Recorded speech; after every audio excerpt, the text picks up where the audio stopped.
Yes, you'd want to ask me why. In the question and answer session, not now. I don't see Israel touching the Iranian oil. Now that's going to be a very, very important event in world affairs. If Israel takes control of this oil, Israel will have her hands on the throat of the world.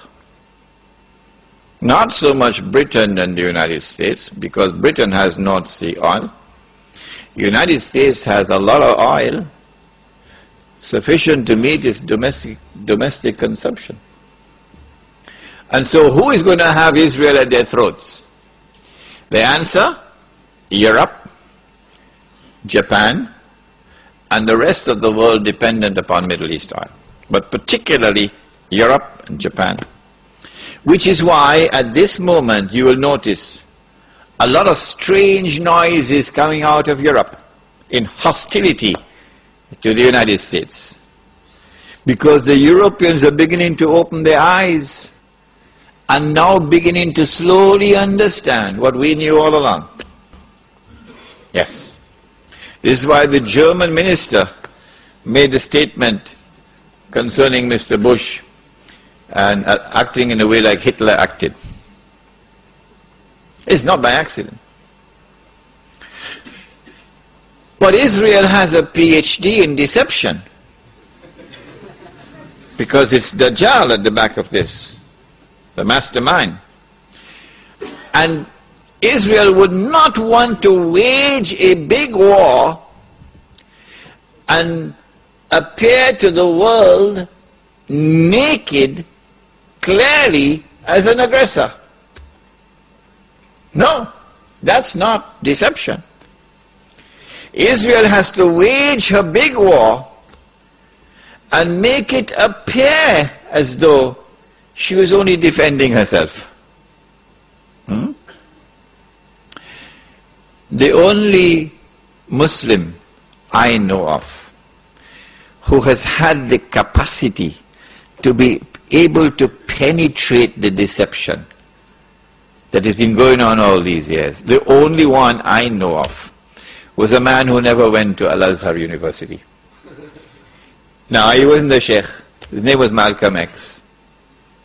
He's the only man I know of who had that eyes wish to see and would clearly recognize the strategy and the deception. Read Malcolm X.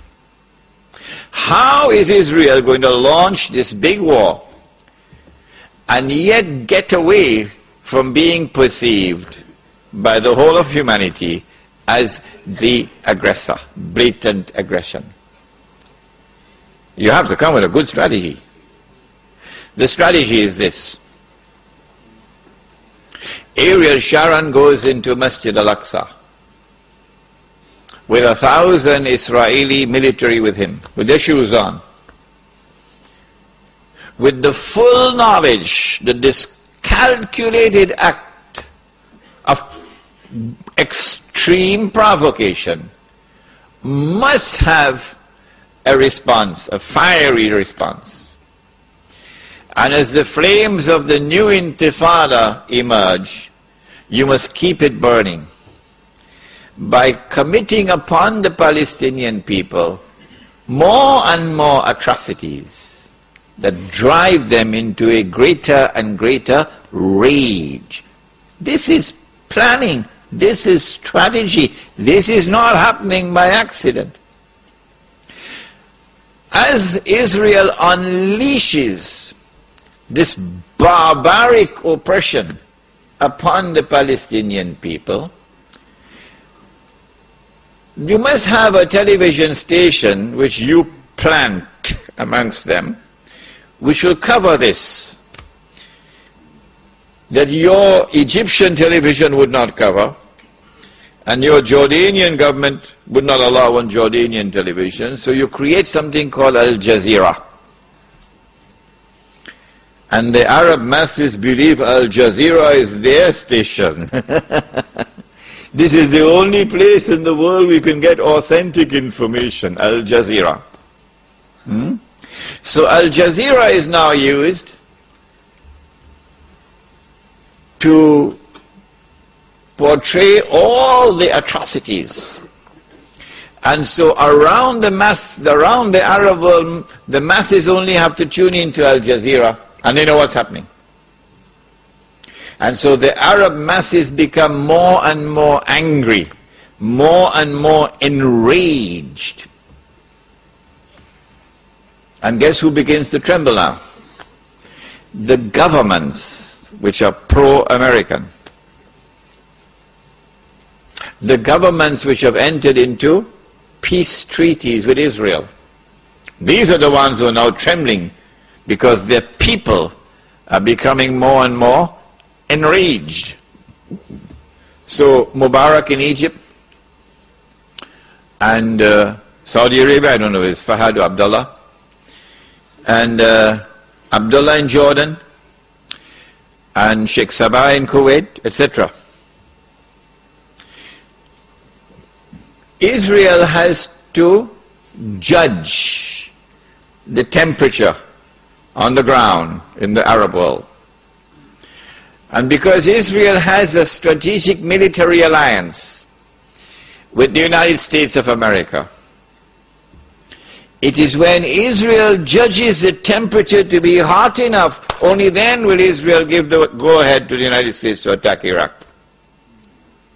Only then.